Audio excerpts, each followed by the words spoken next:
I think we start with the clip from, is it 72? Yes, 1972. A great ovation for Mervyn Davies, who gives nothing short of 100%. And you can see how keen Derek Quinnell is to get onto this field. Get out the way, he says to the policeman.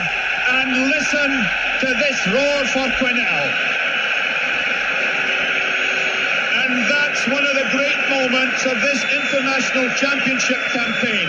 Derek Quinnell, a British Lion before he gets his Welsh cap, and he's waited so long. And at last, he gets his Welsh cap. Why this one, Scott? What significance does this have on your life? Do you know what? It's just amazing, because my dad went on the 71 Lions tour, and he comes back and everything, and then I just love it. It's iconic. It's one of those. If people see me in the streets, you know what I mean. I played 52 times for Wales, went on 2 British Lions tours, played for Wigan Rugby League, played for Wales Rugby League, played for the Barbarians. And everybody says to me, "I love it when your dad run on the field." Yeah. And do you know what? I push that cop out the way. Yeah. Do you know what I do? I love it too. Yeah, I do. But you have a look when my dad runs round the corner, right? Oh. And he runs round. There's somebody in his way, and there's police in his way, and he's getting out. It's like a just stop oil protest. You know what I mean? It's just. And he's running on the field, and as he gets on there, he spits out the Foxy Glacier mint, right? He get, you know what I mean?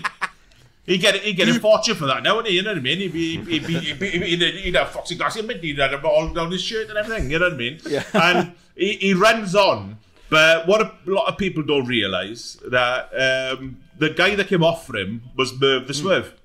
Yeah. So, I didn't know that. And the guy that came off was Merv the Swerve. And Merv the Swerve is my godfather. Yep. So it's a family. So basically, what I'm seeing here, right, Barry is Jones, that your uncle. That Barry Jones, yeah, but I think Merv the Swerve's probably, because this was early 72. I was born in August 72. As soon as he ran off, he probably said, "You could be my first unborn child's godfather." Because I got a cap. So that was probably the moment that Merv the Swerve became my godfather. You know what I mean? And it's just absolutely incredible. But you know what I mean? But you see the joy in my dad's face there. It's just absolutely incredible. When you picked this clip, mate, the WhatsApp group of me, Steff and Anna, I said, Steff said, "These are fantastic clips." I said, "Yeah." I said, "But this one especially for me, because this is such an iconic, if you're a Welsh rugby fan, which we all are, right? This is such an iconic moment. Yeah. To speak to someone who's directly involved, it's not you talking about an iconic moment in Welsh rugby.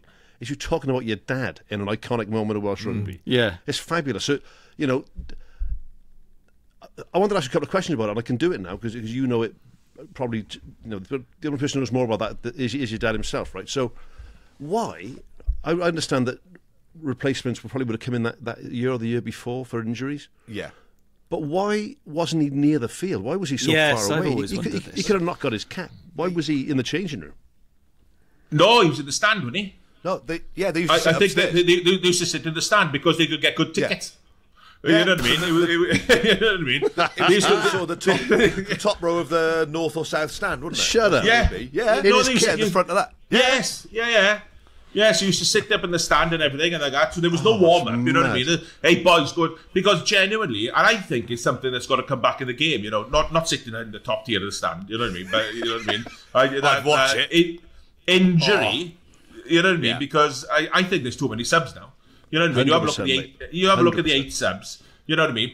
Players just condition themselves now to play 40, 50 minutes. You know what I mean? Yeah, and absolutely. When we used to play, right? You know those programs you used to make up, right? You used to say to people, play for 60 minutes, so they get tired, and then you score your tries, you win the game in the last 20 minutes of the game. But you can't do it anymore. You know what I mean? So that's why, and that's why, if you're genuinely injured, you know what I mean? So you used to sit up in the stand, you used to come back, you used to go round the back, come up the tunnel, and then you used to run onto the field. He had number 21 on his back. These days, kids see that and go, fucking hell, look at the size of that scrum half.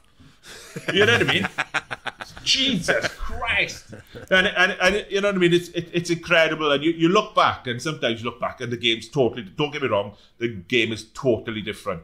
But you can't tell me, you know, the likes of Graham Price and these guys, they used to get up from the bottom of a ruck, walk straight to the scrum, they used to pack down, scrummage, ball was out, and they used to play, right? And they could play for 80 minutes, 90 minutes.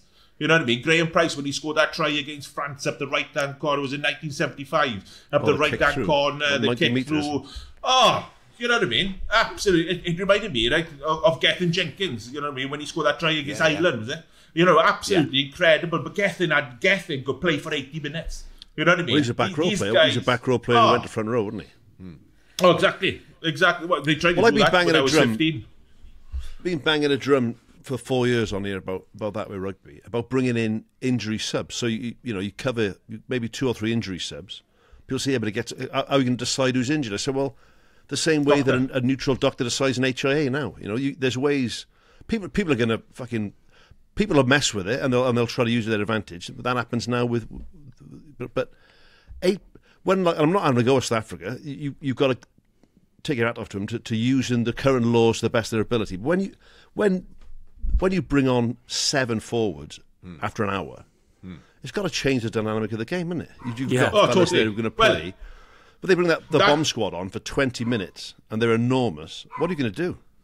Well, that game, right? So New Zealand v South Africa, just before the World Cup warm-up, right?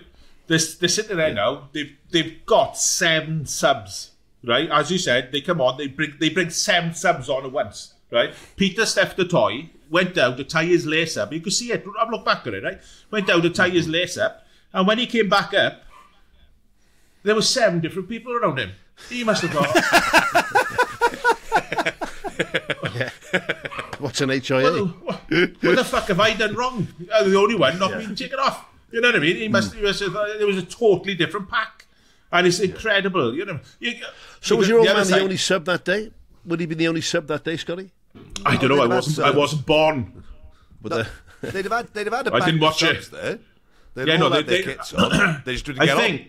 Was there 3 subs at the time? Was it? I think it's 3 or 4 subs. I just love the idea of being sat in a stand and there's a bloke next to you and you think he's just a full kit wanker, but wearing boots as well, and he's actually one of the fucking team. Yeah. Yeah. When you go to see Cardiff, I find it weird when you go and watch Cardiff now down the Arms Park, is that the subs are all sat in the box. Like there's like Gareth there with the new owners or whatever, right? And then there's all the subs sat there in their sub suits. Yeah. I find it weird when subs sit in the stands. The incredible thing about this clip as well is that your father played for the Lions before he'd played for Wales. Yeah. I just find that extraordinary. It tells you how good that Welsh team was. Yeah. It was. And as well, you know what I mean? It was Elis James. He knew what my dad could do. He was rough. He was rough. He was tough. You know what I mean? He was, and because I remember saying, it was only about 4 years ago. I said to my mum, "Do you know one of the biggest regrets of my life?" I said, "Not meeting Elis James." And she said, "What do you want about?" Yeah. I said, "Well, I did. You know what I mean? I was too. I didn't meet Elis." And my mother said, "He took you for a session when you were under 11s." No, and I looked at her and I went, I said, "Do you know what the biggest thrills of my life?" She said, "No." I said, "He's coached by Elis James." And it was just amazing, you know what I mean? This iconic, you know what I mean? This iconic man. I was actually coached by him, but I can't bloody remember it. He took Dad for a session for like under Did he? 11s. Yeah, yeah. Oh, In the sort of amazing. when that had been in the 60s at some point. But yeah. Yeah. Because he lived in the area. That's the thing. Yeah. And he was just, they were accessible people in those days. Well, in those amateur era, they would have, they would have had jobs as well, and that would be their local club, and you turn up and help out with the kids and stuff.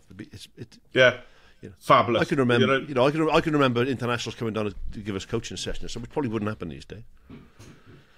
The good old days. The good old days. Nice. And all those coppers on the touchline in their helmets as well, pushing past the police to get on there. Oh, striking! Right, Bill McLaren. I think it's Bill McLaren. It's Bill McLaren on commentary as well, isn't it? Yeah. It's perfect rugby, that, isn't it? As a family, though, obviously your father played for the Wales and the Lions. You and your brothers all either play for Wales or certainly all play for the Scarlets. Your godfather's Merv the Swerve. Your uncle is Barry John. Did you used to sit round thinking, Rugby's a piece of we've piss, isn't it? sort of completed rugby, haven't we, between us? Well, if We are rugby a was dynasty. if rugby was Netflix, we'd now be watching Prime. The Kardashians. You're basically the Kardashians of rugby. Well, yeah, I'm not saying nothing against them. But the thing is, right, you've got to look at that, El, right? It's that Roy Bajez is my mother's cousin. You know what I mean? He's got yeah. We're all related. Me and you are related somewhere, are we? You know what I mean? It's good to go. He didn't used to live very far from us, actually. So, Mum and Dad know him. Great man. Yeah. Great man. But JJ is my other brother's godfather. Mum gave him a lift to a wedding once, and he was very frightened by her driving. We talk about when you see. Obviously, there's an element of nepotism in any sort of selection, right? Here we No. go. I have 53 minutes to Mike's well box. Oh, fuck off! I'm trying to say. I should have your we cat, also Scott. talk about the fact that if you're Hang on. Hang on, I'm just googling nepotism. What? Right, there's a certain amount of who you know in rugby selection. But if you grow up and your uncle is international and your dad isn't international, and then you must think, well, you're going to be well connected. Number one, right? But number two is you don't think that's an unrealistic ambition for you playing for the British Lions. It's not something you can't possibly envision because your uncle did it, and your dad did it. So for you, it wasn't like an unattainable goal. And I was born with that. You showed me this. So Yeah, he was born with the Lions I was badge tattooed born on with his that. chest. I was born with that. It's ridiculous. What a birthmark! It's the stroke Ready luck, isn't it? stamp. Totally.